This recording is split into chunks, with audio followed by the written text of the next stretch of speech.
খেয়াল করো, আমরা তড়িৎ রসায়নের একদম শেষ পর্যায়ে এসে পৌঁছেছি। একদম শেষ, অল্পই একটু আমাদের জানতে হবে। আজকে আমরা শুরু করব ব্যাটারি। তো প্রথমেই দেখো, এই ব্যাটারি কথাটা তোমরা শুনে এসছো বা এর আগে কিছু কিছু পড়েও এসছো। এই ব্যাটারিটা কি বলছে? দেখো, ব্যাটারি হচ্ছে একাধিক কোষের সমবায় বা একাধিক কোষের সমবায় বা কোষের সমষ্টি, অর্থাৎ একাধিক কোষের সমবায় বা একাধিক কোষের সমষ্টি। তো দেখো, কোষের ক্ষেত্রে তোমরা এর আগে কোষ পড়ে এসছো, একদম প্রথম দিকে আমরা পড়েছি। কোষের ক্ষেত্রে কি করা হয়? রেডক্স বিক্রিয়াকে ব্যবহার করে রাসায়নিক শক্তিকে সরাসরি তড়িৎ শক্তিতে রূপান্তরিত করা হয়। তাহলে কোষে আমরা কি করেছি?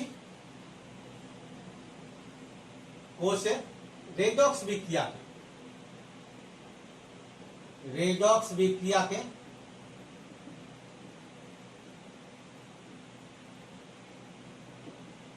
ব্যবহার করে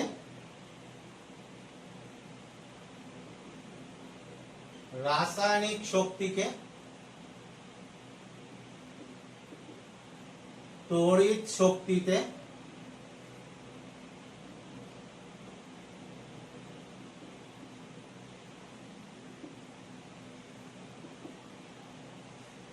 তাহলে কোষে কি হলো? রেডক্স বিক্রিয়াকে ব্যবহার করে রাসায়নিক শক্তিকে তড়িৎ শক্তিতে পরিণত করা হয়। তোমরা প্রচুর রেডক্স বিক্রিয়া পড়েছো। তবে দেখো, এখানে একটা কথা জেনে রাখো, যে কোনো রেডক্স বিক্রিয়ায় আমরা কোষের ক্ষেত্রে ব্যবহার করতে পারবো না। কেন পারবো না? ওদের মধ্যে সামান্য কিছু বিক্রিয়ায় আমরা ব্যবহার করতে পারবো, যাদের ক্ষেত্রে কোষ বিক্রিয়ায় ব্যবহার করলে কোষের ক্যাথোড অ্যানোডের মধ্যে একটা উত্তম বিভব পার্থক্য সৃষ্টি হয়, বা বলা যেতে পারে কোষের তড়িৎচালক বল বা অর্ধ কোষের ক্ষেত্রে তড়িৎচালক বল যাদের ক্ষেত্রে মানটা বেশি হবে, সেই রকম রেডক্স বিক্রিয়াকেই আমরা ব্যবহার করতে পারব।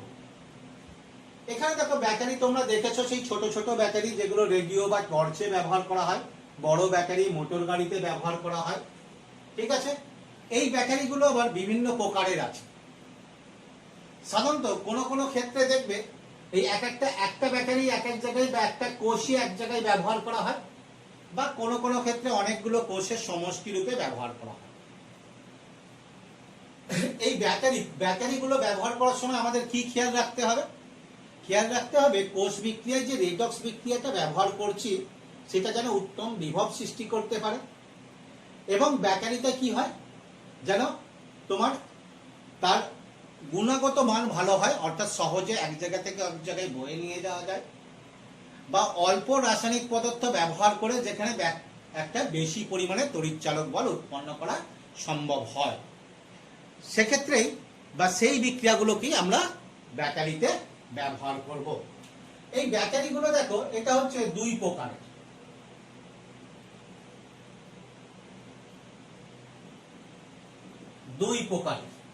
কিসের উপর ভিত্তি করে?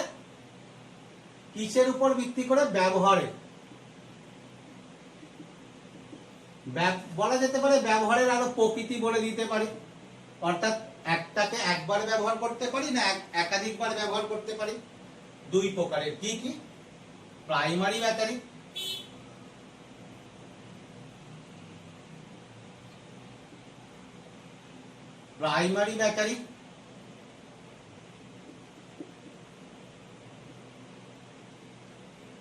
Primary sell. দুইয়ে কি আসছে? Secondary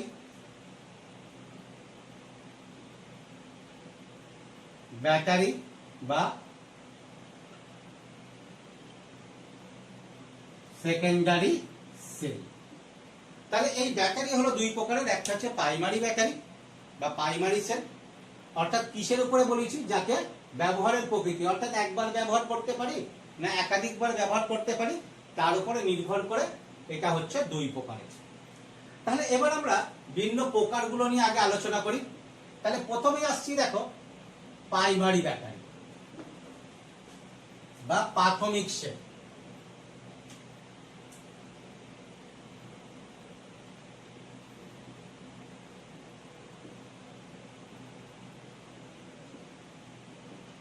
primary battery. বলছে দেখো প্রাইমারি ব্যাটারিটা কি, কাকে বলবো প্রাইমারি ব্যাটারি বা প্রাইমারি সেল কাকে বলবো, যে পুনরায় শক্তি উৎপাদন করতে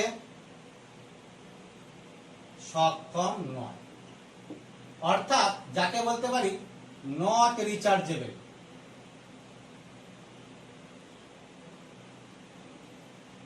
নট রিচার্জেবল অর্থাৎ কি, যেখানে ব্যাটারিটাকে আমি একবার ব্যবহার করলাম, ব্যাটারি তার উপযুক্ত বিক্রিয়া অনুযায়ী তার উপযুক্ত ভোল্টেজ প্রদান করলো, তড়িৎ শক্তি সরবরাহ করলো, করার পরে করতে করতে তার তড়িৎ শক্তি সরবরাহের পরিমাণ হ্রাস পেতে থাকে এবং এক সময় আর তড়িৎ শক্তি সরবরাহ করতে পারে না, তখন ব্যাটারিটাকে ফেলে দেওয়া হয়। অর্থাৎ ইউজ অ্যান্ড থ্রো প্রকৃতির ব্যাটারি, নট রিচার্জেবল, যাকে রিচার্জেবল না করে পুনরায় শক্তি উৎপাদন করা সম্ভব হয় না। ঠিক আছে, এই জাতীয় ব্যাটারিগুলোর উদাহরণ কি হবে, ড্রাই সেল বা নির্জল কোষ,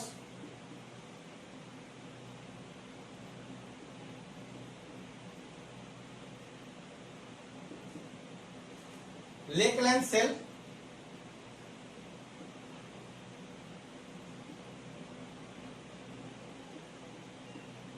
লেকল্যান্ড সেল বা লেকল্যান্ডস ব্যাটারি,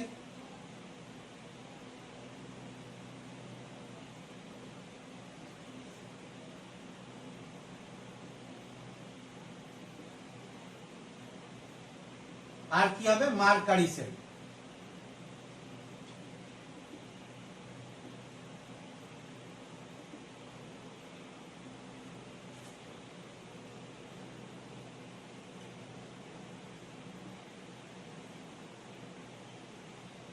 মার্কারি সেল হয়েছে। তাহলে এই প্রকারের ব্যাটারি। এর মধ্যে দেখো প্রথমে আমরা তোমাদের যে উদাহরণটা দেবো সেটা হচ্ছে ড্রাই সেলের, নির্জল কোষের।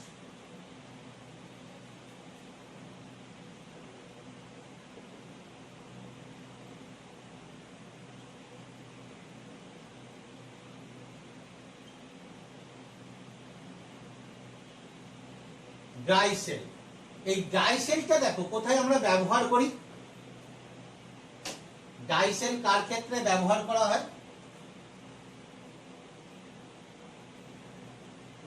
ব্যবহার রেডিও, টর্চ ইত্যাদির ক্ষেত্রে। এর তড়িৎ চালক বল সাধারণত কত হয়,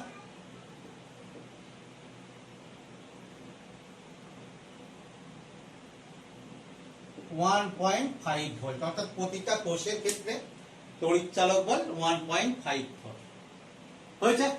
এবার দেখো এই ব্যাটারির গঠনটা দেখো, এইরূপ ব্যাটারি তোমরা দেখেছো, অনেকই দেখেছো। খেয়াল করো ব্যাটারির গঠনটা কি আছে, একটা বক্স মতো দেখা যাচ্ছে, আদৌ কিন্তু এটা না। তোমরা কল্পনা করো তোমরা যে ব্যাটারি দেখেছো রেডিওর ক্ষেত্রে ব্যবহার করা হয়, বা এখন রেডিওর ব্যবহার কমে গেছে, ঘড়ির ক্ষেত্রে ছোট পেন্সিল ব্যাটারি ব্যবহার করা হয় ইত্যাদিগুলো। এর মধ্যে কি থাকে দেখো, বলছে এইরকম বাইরে একটা চোঙ আকৃতি আবরণ থাকে। তাহলে বাইরে এটা তোমার কি আছে, এটা জিঙ্কের একটা সিলিন্ডার বা চোঙ আকৃতি আবরণ। এটা কি রূপে কাজ করে, এটা অ্যানোড রূপে কাজ করে। তাহলে দেখো এই জিঙ্কের আবরণ, দেখবে এই ব্যাটারির এই প্রান্তের সঙ্গে আমরা একটা তার জুড়ি, এই প্রান্তের সঙ্গে, এটা অ্যানোড, তাহলে নেগেটিভ।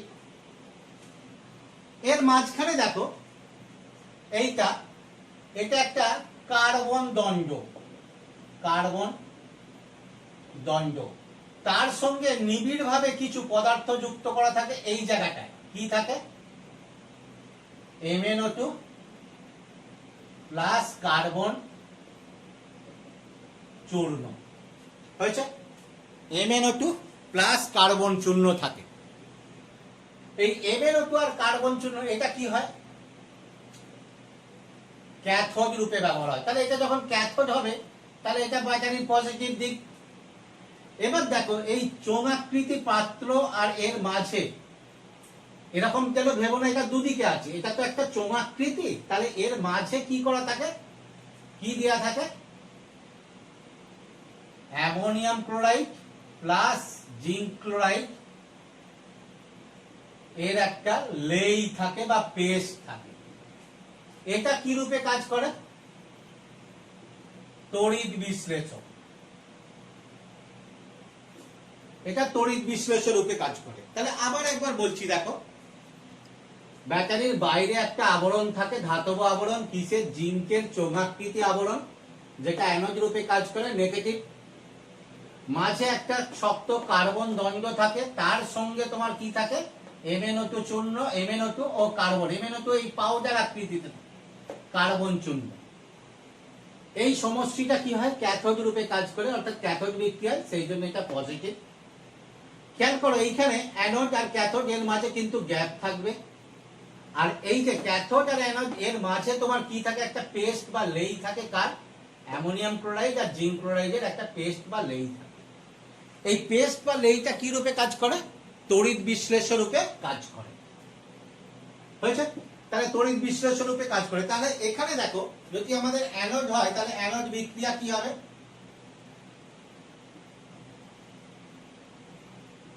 অ্যানোড বিক্রিয়া তোমরা জানো অ্যানোডে কি ঘটে, অক্সিডেশন। কে আছে, জিঙ্ক। তাহলে জিঙ্ক কি করবে, জিঙ্ক 2+ আয়ন হলেই কি হবে, দুটো ইলেকট্রন ছেড়ে দেবে। হয়েছে? ক্যাথোডে কি হবে, ক্যাথোড বিক্রিয়ায় কি হবে, ক্যাথোডে কি আছে দেখো, ক্যাথোডে আছে কার্বন দণ্ডটা আছে, সেটা কার সঙ্গে, MnO2। এখানে দেখো তাহলে এখানে জারণ ঘটেছে, ক্যাথোডে কি ঘটবে, বিজারণ।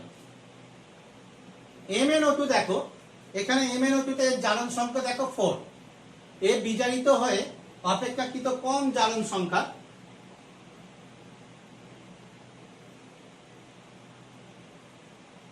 MnOOH এরকম একটা ক্ষারীয় লবণ উৎপন্ন করে, যেখানে দেখো Mn এর জারণ সংখ্যা কত হচ্ছে, অক্সিজেন -2 OH -1, তাহলে এর কত, +3, অর্থাৎ +4 থেকে বিজারিত হয়ে +3 হয়। এখানে H+ কোথা থেকে আসে, H+ এই যে অ্যামোনিয়াম ক্লোরাইড বিয়োজিত হয়ে যে অ্যামোনিয়াম আয়ন উৎপন্ন হয় সেখান থেকে H+ আসে। বাকি অ্যামোনিয়াম আয়নগুলো কি হয়, অ্যামোনিয়া উৎপন্ন করে, অ্যামোনিয়া গ্যাস। এবার তাহলে এখানে দেখো ইলেকট্রনের কি হবে, এদিকে কোনো আধান নাই, এদিকে পজিটিভ +1, তাহলে ব্যালেন্স করার জন্য আয়ন ইলেকট্রন পদ্ধতিতে এইটা। তাহলে এই হলো তোমার কি আছে, অ্যানোড বিক্রিয়া, ক্যাথোড বিক্রিয়া। এবার দেখো অ্যানোডে কটা ইলেকট্রন বর্জন করেছে, দুটো, ক্যাথোডে একটা। তাহলে সমান করার জন্য কি করতে হবে, এইটাকে আমাদের 2 দিয়ে গুণ করতে হবে, মাল্টিপ্ল করতে হবে। তাহলে 2 দিয়ে মাল্টিপ্ল করে দিয়ে যোগ করে দিলে আমরা কি পাবো, কোষ বিক্রিয়া পেয়ে যাব। তাহলে কি হচ্ছে দেখো, জিঙ্ক এটা 2, তাহলে 2 MnO2 plus 2 NH4 plus, electron দুটো ইলেকট্রন কেটে গেল। তাহলে এবার Zn2 plus 2 MnOOH plus 2 ammonia, এইটা। তাহলে এই হলো তোমার কোষ বিক্রিয়া। এবং খেয়াল করো এখানে এই বিক্রিয়ার ফলে আমরা কি বলেছি, যে এখানে ভোল্টেজ আমরা কত পাবো, 1.5।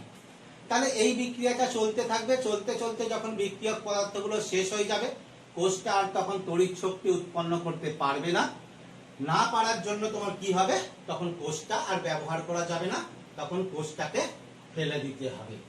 এবার এখানে দেখো একটা জিনিস খেয়াল করো, এখানে জিঙ্ক ক্লোরাইড ব্যবহার করা হয়েছে।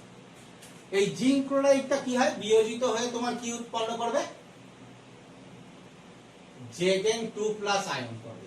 এর কাজটা কি, ভালো করে দেখো, এর কাজটা হচ্ছে, বা এখানে শুধু এই জিঙ্ক কেন বলবো, এই জিঙ্ক আয়ন নয়, এইখানের এই জিঙ্ক যে আয়ন উৎপন্ন হচ্ছে, এই যে জিঙ্ক 2+ হচ্ছে, সেই 2+টা দুটোই, এই 2+টা কি করবে, এখানে যে অ্যামোনিয়া গ্যাস উৎপন্ন হচ্ছে তাহলে সেটা ব্যাটারির ভেতরে উৎপন্ন হতে থাকবে।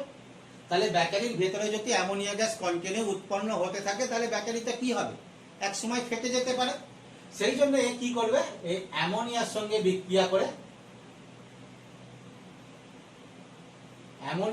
বিক্রিয়া করে একটা জিঙ্ক অ্যামোনিয়াম লবণ উৎপন্ন করবে।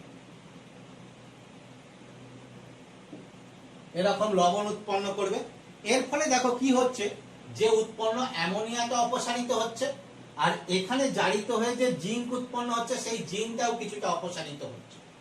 ফলে এই জিঙ্কটা অপসারিত হওয়ার ফলে এর জারণ হওয়ার প্রবণতা, দেখো প্রোডাক্ট কমে যাচ্ছে। তাহলে রাসায়নিক সাম্য অনুসারে এই বিক্রিয়ার হারটা কি হবে, বাড়বে। ফলে এই বিক্রিয়াটা তোমার কি হবে, তড়িৎ শক্তি উৎপাদনকে বৃদ্ধি করবে, অর্থাৎ তড়িৎ শক্তি উৎপাদন বৃদ্ধি করবে। বা তড়িৎ শক্তি উৎপাদন না বলে বলা যেতে পারে তোমার কি আছে, কোষের কার্যক্ষমতা বৃদ্ধি করবে। ঠিক আছে, তাহলে এই বিক্রিয়াটা তোমার কি করবে, ওটা কোষ বিক্রিয়ায় কোনো কিছু অংশগ্রহণ না করলেও কোষের কার্যক্ষমতাকে তোমার কি করবে, বৃদ্ধি করবে। আচ্ছা, পরেরটা দেখো, আর একটা তোমাদের ছোট করে একটু বলে দিই, মার্কারি ব্যাটারি।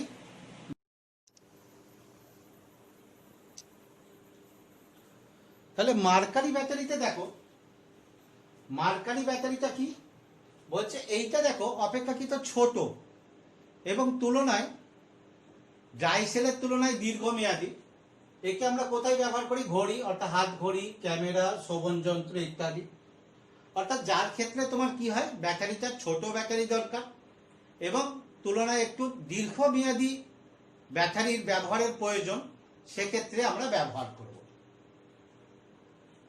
Mercury battery. এর ক্ষেত্রে দেখো অ্যানোড হিসাবে কি ব্যবহার করা হয়, বলছে অ্যানোড হিসাবে ব্যবহার করা হয় জিঙ্ক অ্যামালগাম।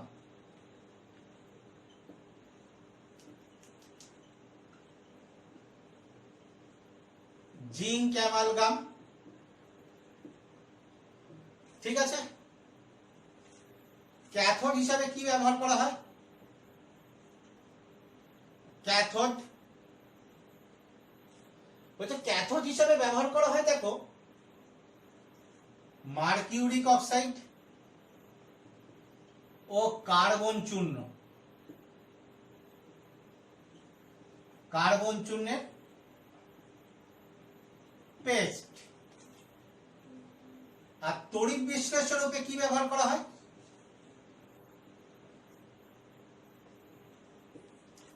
তড়িৎ বিশ্লেষণে এখানে দেখো ব্যবহার করা হচ্ছে KOH ও জিঙ্ক অক্সাইড এর পেস্ট হয়েছে। তাহলে এই হলো তোমার কি আছে, কোষের মূল গঠন। আচ্ছা, এর আমরা গঠনটা মানে প্রকৃত ছবিগত গঠন কি রকম হবে তাতে আর যাচ্ছি না, ওই একই রকম, কিন্তু এটা অপেক্ষাকৃত ছোট আকৃতির। আমরা এখানে মূল জিনিসটা দেখব। তাহলে এখানে দেখো অ্যানোড, তাহলে অ্যানোড বিক্রিয়া কি হবে, অ্যানোড বিক্রিয়া তোমরা জানো, অ্যানোড কি হচ্ছে, নেগেটিভ তড়িৎদ্বার। নেগেটিভ তড়িৎদ্বার, এখানে কি ঘটবে, জারণ। কে আছে, জিঙ্ক অ্যামালগাম। তাহলে জিঙ্ক অ্যামালগাম কি হবে, জারিত হয়ে গিয়ে তোমার কি আছে, জিঙ্ক অক্সাইডে পরিণত হবে। এই অক্সিজেন কোথা থেকে আসবে, এই তড়িৎ বিশ্লেষণ। দেখো KOH বিয়োজিত হয়ে K প্লাস OH মাইনাস উৎপন্ন হবে। এখানে কি করবে, এই দুটো OH মাইনাস বিক্রিয়া করবে, বিক্রিয়া করে তোমার তাহলে দুটো OH মাইনাস বিক্রিয়া করলে হাইড্রোজেনকে কোথায় যেতে হবে, জল উৎপন্ন হবে।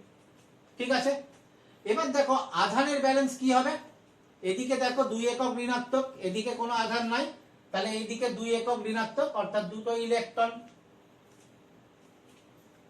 ক্যাথোড বিক্রিয়া কি হবে, ক্যাথোড বিক্রিয়া তোমরা জানো, ক্যাথোড কি, ধনাত্মক তড়িৎদ্বার। তাহলে এখানে কি ঘটবে, বিজারণ ঘটবে। কে আছে, মার্কিউরিক অক্সাইড। বলছে দেখো মার্কিউরিক অক্সাইড কি হবে, বিজারিত হয়ে মার্কারি, তরল মার্কারিতে পরিণত হবে। অক্সিজেন কোথায় যাবে? অক্সিজেন তোমার কি হবে? OH minus. তাহলে এখানে দেখো হাইড্রোজেনের জন্য কি আসবে? এখানে ব্যবহৃত হবে জল। তাহলে দুটো হাইড্রোজেন আছে, দুটো OH মাইনাস। আধানের ব্যালেন্স দেখো, এদিকে কোনো আধান নাই, এদিকে দুটো মাইনাস, তাহলে এদিকে 2 একক মাইনাস, অর্থাৎ দুটো ইলেকট্রন। তাহলে দেখো ক্যাথোড এবং অ্যানোড বিক্রিয়া ইলেকট্রন গ্রহণ বর্জন সমান হয়েছে। তাহলে আমরা এখান থেকে যদি কোষ বিক্রিয়া দেখি, তাহলে তোমার কোষ বিক্রিয়া হবে। এখানে দেখো জিঙ্ক অ্যামালগামের যে এই অ্যামালগাম, এটা কিন্তু বিক্রিয়ায় অংশগ্রহণ করে না। যখন জিঙ্ক বিক্রিয়া করে এই অ্যামালগামটা নিচে থিতিয়ে পড়ে। তাহলে এখানে কি হবে? Zinc amalgam plus oxide. এখানে দেখো জল, এখানে জল ক্যান্সেল হয়ে যাচ্ছে, এখানে OH এখানে OH ক্যান্সেল হয়ে যাচ্ছে। তাহলে এখান থেকে কি হয়ে যাচ্ছে? Zinc oxide plus amalgam liquid. তাহলে বিক্রিয়াটা খেয়াল করো, এখানে তড়িৎদ্বারগুলো বিক্রিয়ায় অংশগ্রহণ করছে, কিন্তু তড়িৎ বিশ্লেষের গাঢ়ত্বের কোনো পরিবর্তন হয় না। দেখো তড়িৎ বিশ্লেষে OH বা জলের গাঢ়ত্বের কোনো পরিবর্তন হয় না। তাহলে তড়িৎ বিশ্লেষের গাঢ়ত্বের পরিবর্তন ঘটে না। এর ফলে এই কোষটা কি হয়? কোষটা অপেক্ষাকৃত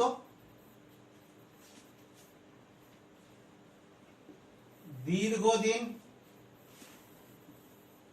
চলে। অর্থাৎ এই কোষটা তোমার কি হয়? আমরা আগে যে ড্রাই সেল পড়েছি তার তুলনায় অপেক্ষাকৃত দীর্ঘদিন চলে। এই কোষের ক্ষেত্রে তড়িৎচালক বল কত হয়? এখানে লিখে দিচ্ছি, দেখো যে এই কোষে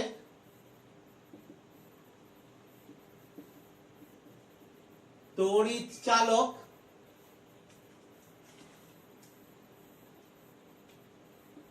বল কত হয়? 1.35 ভোল্ট।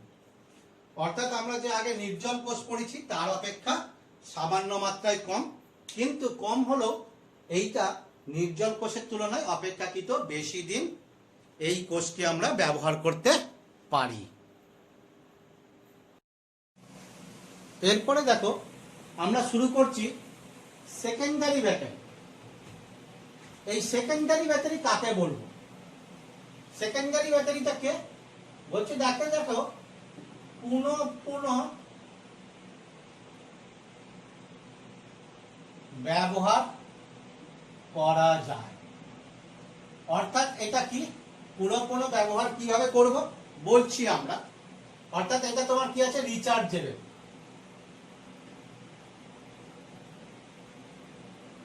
রিচার্জেবল অর্থাৎ দেখো এটা ব্যাটারি থেকে তড়িৎ শক্তি প্রবাহের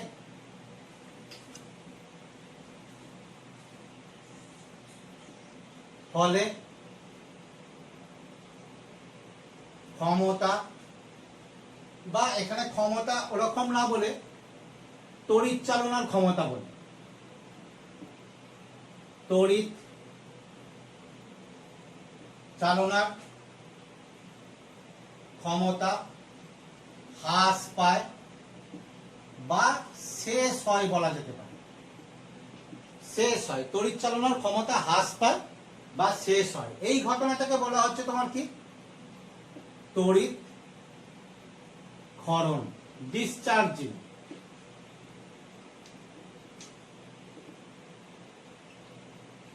ডিসচার্জিং যেই দেখো তড়িৎ ক্ষরণ প্রবাহের ক্ষমতা হ্রাস পেল, তখনই একে কি করা হয়? কোন ডিসি উৎসের সঙ্গে যুক্ত করে পুনরায় আগের অবস্থায় ফিরিয়ে আনা হয়। এটাকে বলা হয় আহিতকরণ।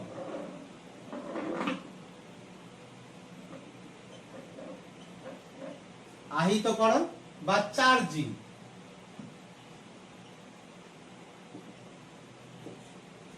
ভালো করে লক্ষ্য করো তাহলে কি ঘটনাটা ঘটছে।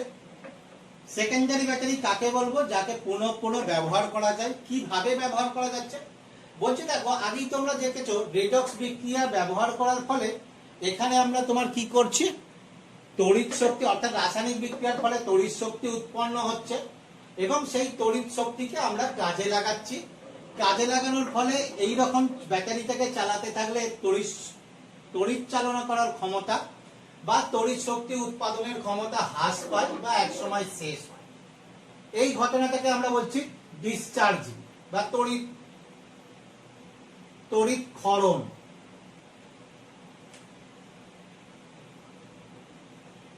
তড়িৎ ক্ষরণ। এবার দেখো যখন তড়িৎ ক্ষরণ হয়ে গেল ব্যাটারিটা, এর ক্ষমতা আর কোনো রইল না, তখন আমরা কি করছি, বাইরের কোনো উৎসের সঙ্গে যুক্ত করছি। সেটা সাধারণত ডিসি উৎস হবে। এবার উৎস যদি ডিসি না হয় তাহলে সেটাকে আমরা মডারেট করে আমাদের যে চার্জিং এর যে ব্যবস্থা থাকে সেটাকে ডিসি উৎস করে নিয়ে তার সঙ্গে যুক্ত করলে এর বিপরীত প্রক্রিয়া ঘটে এটাকে আবার চার্জিং হয়। অর্থাৎ যে বিক্রিয়াগুলোর ফলে তড়িৎ শক্তি শেষ হয়ে গেছে সেই বিক্রিয়া বিপরীত বিক্রিয়া ঘটে এটা পুনরায় আবার আগের অবস্থায় অর্থাৎ প্রাথমিক শক্তি উৎপাদনের ক্ষমতায় ফিরিয়ে আসে। এটাকে বলা হচ্ছে আহিতকরণ বা চার্জিং। এইভাবে তোমার কি আছে, একটা ব্যাটারি তার ক্ষমতা দিল বা কাজ করলো, কাজ ক্ষমতা হ্রাস পেল বা শেষ হলো, তাকে আবার চার্জ দিলাম বা চার্জিং করলাম, করার পরে আবার আগের অবস্থায় ফিরিয়ে আনা হলো, আবার তাকে তোমার তড়িৎ শক্তি উৎপাদনে ব্যবহার করা যাচ্ছে। এইগুলো ক্ষেত্রে এই রকম যে ব্যাটারি, সেই ব্যাটারিগুলোকে আমরা তোমার কি বলছি, সেকেন্ডারি ব্যাটারি। এই সেকেন্ডারি ব্যাটারির মধ্যে তোমার উদাহরণ কি হবে?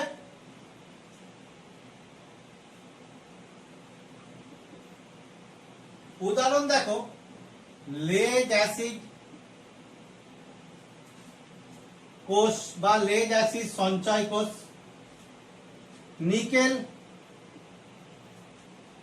নিকেল ক্যাডমিয়াম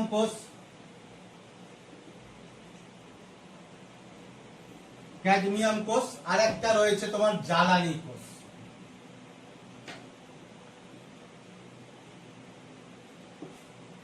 জ্বালানি কোষ এগুলোর ক্ষেত্রে দেখো এইগুলোকে আমরা ব্যবহার কোথায় করি?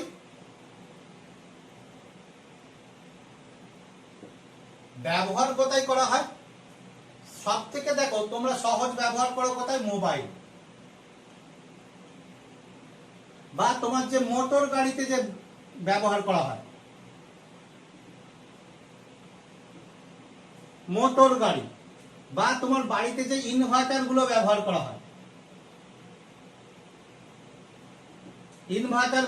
হয়, সেক্ষেত্রে এই ধরনের কোষগুলো ব্যবহার করা হয়। তো এই ধরনের কোষের জন্য আমরা দেখো একটা কোষকে নিয়ে আলোচনা করব, যেটা তোমার কি হচ্ছে, লেড অ্যাসিড সঞ্চয় কোষ।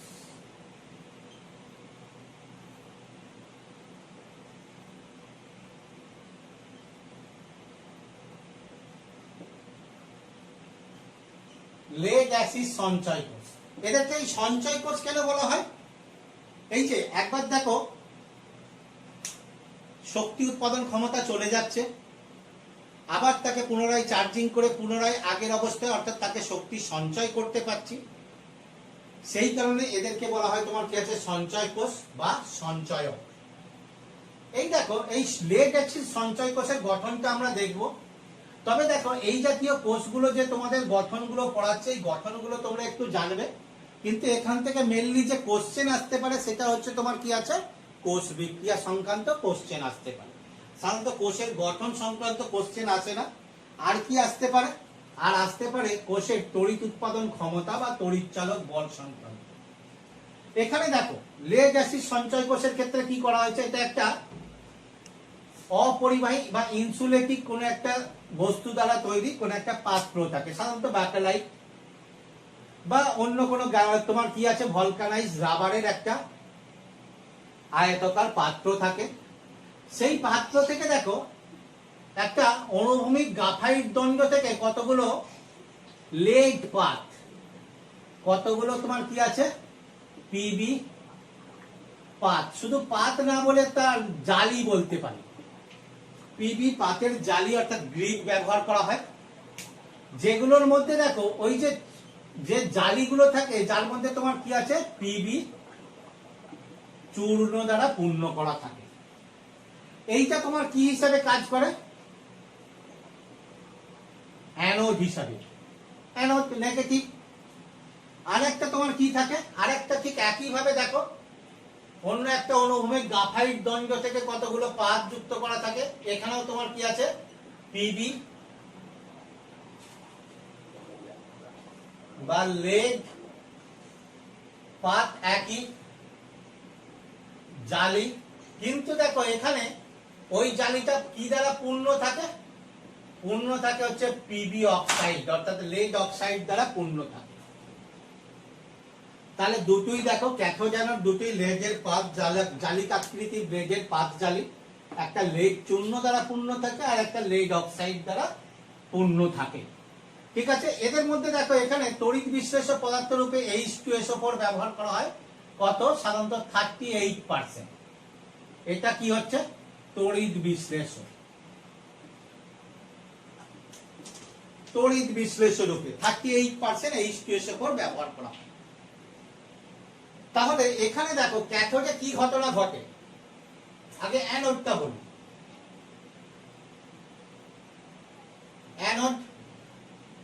অ্যানোডে কি ঘটনা ঘটে খেয়াল করো। অ্যানোডে কি আছে? লেডের পাত, এটা কি হয় পিবি জারিত হয়ে গিয়ে তোমার কি আছে PbSO4 এ পরিণত হয়, অর্থাৎ 0 থেকে +2 জারণ হচ্ছে। তাহলে এই SO4টা কোথা থেকে আসবে?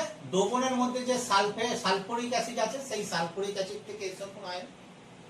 তাহলে এদিকে দেখো 2 একক ঋণাত্মক, তাহলে এখানে তোমার কি হবে 2 একক ঋণাত্মক আধান হয়েছে।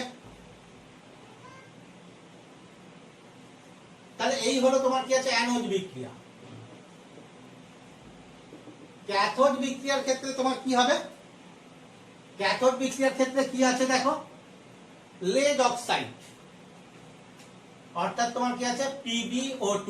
এই লেড অক্সাইডটা তোমার বিজারিত হয়ে গিয়ে PbO2 লেড অক্সাইড এও বিজারিত হয়ে গিয়ে লেড সালফেট অর্থাৎ +2। এখানে কত লেড অক্সাইডে +4 জারণ অবস্থা, তাহলে +4 জারণ অবস্থা থেকে বিজারিত হয়ে গিয়ে +2। তাহলে এখানেও সালফেট মূলক কোথা থেকে আসছে? দ্রবণে যে সালফেট আয়ন আছে সেখান থেকে। এর অক্সিজেনটা তাহলে কোথায় যাচ্ছে? অক্সিজেনটা দেখো 2 অণু জল উৎপন্ন হচ্ছে। এই 2 অণু জল হওয়ার জন্য তাহলে কি লাগবে? দ্রবণে যে সালফোরিক অ্যাসিড আছে সেখান থেকে 4 অণু বা 4টে H+ আয়ন। তাহলে আয়ন ব্যালেন্স করো দেখো, এখানে দেখো 2 একক ঋণাত্মক 4 একক ধনাত্মক, এদিকে কোনো আধান নাই, তাহলে এখানে তোমার কি হয়ে যাবে দুটো ইলেকট্রন। তাহলে এখানে দেখো আমরা কোষের ক্যাথোড এবং অ্যানোড বিক্রিয়া পেয়ে গেছি। তাহলে কোষের ক্যাথোড অ্যানোড বিক্রিয়া পেয়ে গেছি যখন, এই বিক্রিয়া দুটোকে যোগ করে দিলে কি হবে? আমরা মোট কোষ বিক্রিয়া পেয়ে যাব।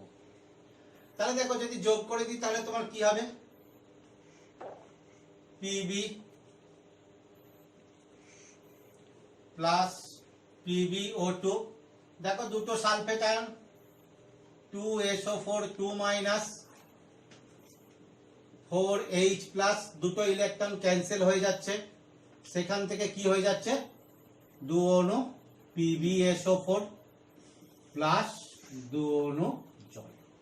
তাহলে এই হলো তোমার কোষ বিক্রিয়া। তাহলে এই কোষ বিক্রিয়া, এবার দেখো এই কোষ বিক্রিয়ার ফলে এখানে তোমার কি হবে? রাসায়নিক শক্তি ব্যয় হয়ে তড়িৎ শক্তি উৎপন্ন হবে। এখানে দেখো একটা জিনিস খেয়াল করো, এখানে ক্যাথোড অ্যানোড গুলোকে পর্যায়ক্রমে রাখা আছে।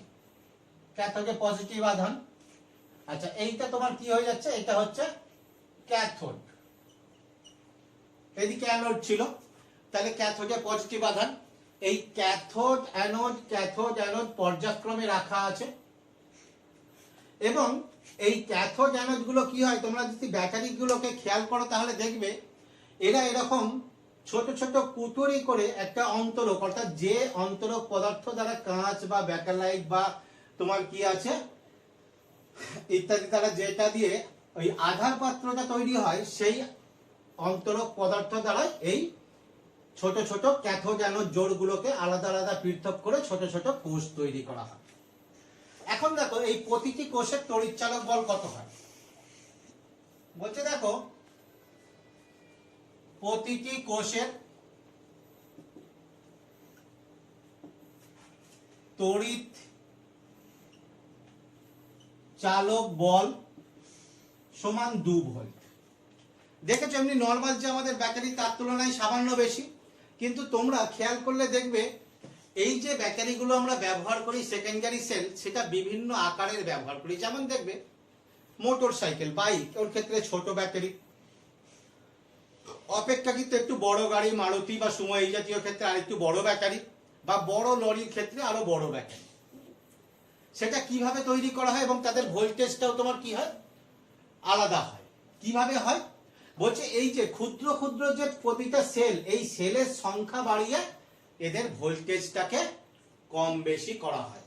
যেমন ধরো আমি একটা যদি তোমার 24 ভোল্টের একটা ব্যাটারি তৈরি করতে চাই, তাহলে 24 ভোল্টের ব্যাটারি তৈরি করতে কি হবে, আমার এই যে 2 ভোল্টের যে একটা ক্ষুদ্র কোষ, এই কোষ কটা নিতে হবে, 12টা। তাহলে 12 গুণিত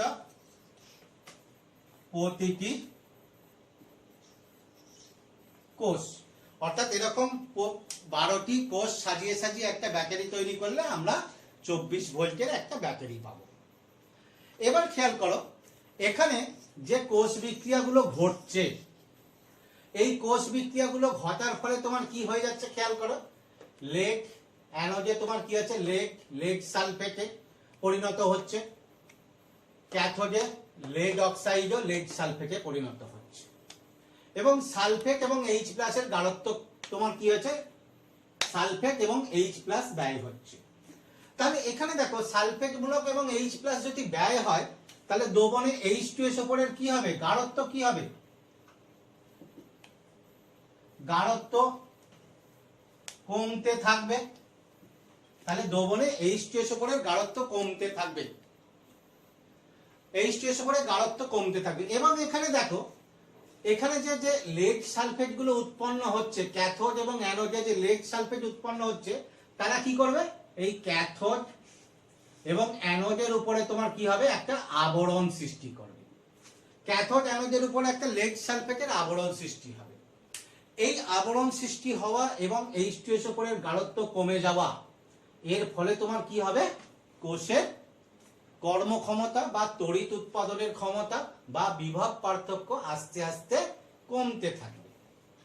তাহলে এবার এই কমতে থাকলে কমতে কমতে কি হবে, যখন কোষটা আর তড়িৎ প্রবাহ দিতে পারছে না, তখন তাকে আমরা তোমার কি করব, চার্জিং করব। অর্থাৎ কোষটাকে বাহ্যিক কোনো তড়িৎ উৎসের সঙ্গে, ডিসি উৎসের সঙ্গে যুক্ত করে কোষটাকে আমরা আবার আগের অবস্থায় ফিরিয়ে আনবো। সেক্ষেত্রে কি ঘটনা হয় দেখো, যখন আমরা এই কোষের ক্ষমতাটা হ্রাস পায়, তখন তাকে আমরা কি করি, চার্জিং বা আহিতকরণ।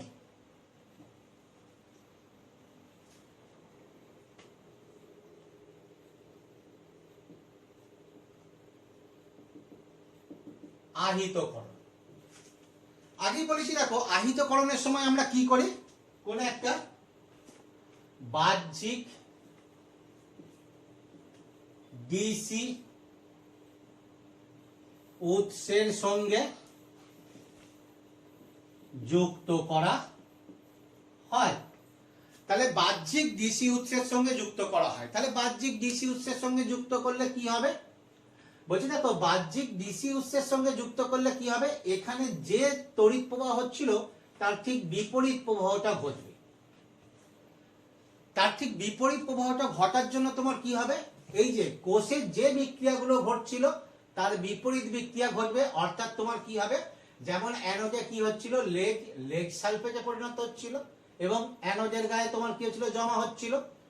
এবার অ্যানোডে কি হবে, লেড সালফেট লেগে পরিণত হবে। আমি এখানে দেখো এখানেই আমি বিক্রিয়াটা লিখে দিচ্ছি আলাদা কালিতে, যে চার্জিং এর সময় যে বিক্রিয়াটা হবে কি হবে, এর বিপরীত বিক্রিয়া, অর্থাৎ তোমার কি হবে, লেড সালফেট দুটো ইলেকট্রন গ্রহণ করে নিয়ে তোমার কি হবে, লেড এবং SO4 আয়ন।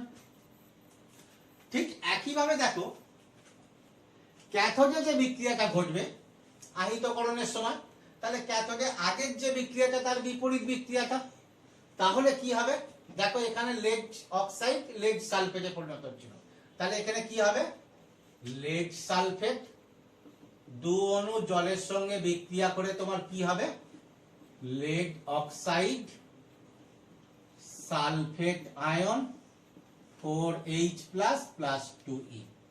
তাহলে দেখো এই আহিতকরণের ফলে কি হলো, আমরা যদি আহিতকরণের বিক্রিয়াটারও কোষ বিক্রিয়া করি তাহলে এটা যোগ করলেই পেয়ে যাব, কি হবে, দু অণু লেড সালফেট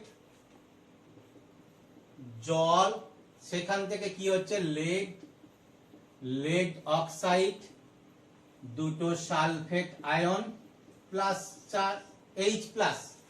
তাহলে এবার দেখো আহিতকরণের সময় আগে যেটা উৎপন্ন হয়েছিল লেড সালফেট, সেখান থেকে অ্যানোডে লেড এবং ক্যাথোডে লেড অক্সাইড এবং দ্রবণে সালফুরিক অ্যাসিড ফিরে পাচ্ছি। তাহলে এই সালফুরিক অ্যাসিডের গাঢ়ত্ব কি হচ্ছে, গাঢ়ত্ব চার্জিং এর ফলে বেড়েছে, এবং এর গায়ে যে তোমার লেড সালফেট গুলো জমা হয়েছিল সেগুলো তোমার কি হচ্ছে, লেড এবং লেড অক্সাইডে পরিণত হয়ে গেছে। ফলে কোষটা চার্জিং এর ফলে কোষটা কি হয়ে গেছে, পূর্বের অবস্থায় ফিরে, তাহলে পূর্বের অবস্থায় ফিরে এসেছে। তাহলে পূর্বের অবস্থায় চার্জিং এর ফলে পূর্বের অবস্থায় ফিরে এলে এ কি করবে, আবার তড়িৎ শক্তি উৎপন্ন করবে। তাহলে এইখানে আমরা দেখলাম যে লেড অ্যাসিড সঞ্চয় কোষের তড়িৎ প্রবাহ এবং তার চার্জিং এর ফলে আবার কিভাবে তাকে পূর্বের অবস্থায় ফিরিয়ে আনা যায়, অর্থাৎ তড়িৎ শক্তি উৎপাদনে পূর্বের ক্ষমতায় ফিরিয়ে আনা যায়, সেটাকে আমরা দেখলাম। ঠিক আছে, তাহলে আজকে তোমাদের এই পর্যন্ত থাক। এরপরে আমাদের একটু অল্প বাকি রইল জ্বালানি কোষ আর ধাতুর অপক্ষয়। এটা এর সঙ্গে দিয়ে দিলেই ভালো হতো, কিন্তু তোমার তাতে ভিডিওটা অনেক বড় হয়ে যাবে এবং আপলোড করতে গিয়ে এটা সমস্যা হয়, সেই জন্য ওই অংশটুকু আমরা পরের ভিডিওতে যুক্ত করব। তোমরা এই অংশগুলো ভালো করে পড়ো, পড়ে পড়াটা তৈরি করো, কোশ্চেনগুলো তৈরি করো। তোমাদের যে কোনো জায়গা যদি বুঝতে অসুবিধা হয় বা যে কোনো যদি কোশ্চেন মনে হয় বা এই ভিডিও যদি কোনো জায়গা ভিডিওটার লেখা বা অন্য কিছু যদি তোমাদের কি হয় বুঝতে অসুবিধা হয়, সেটা তোমরা ভিডিওর কমেন্টের মাধ্যমে আমাকে জানাবে। আমি চেষ্টা করব পরের ভিডিওতে তার যতটা সম্ভব সমাধান করে দেওয়ার।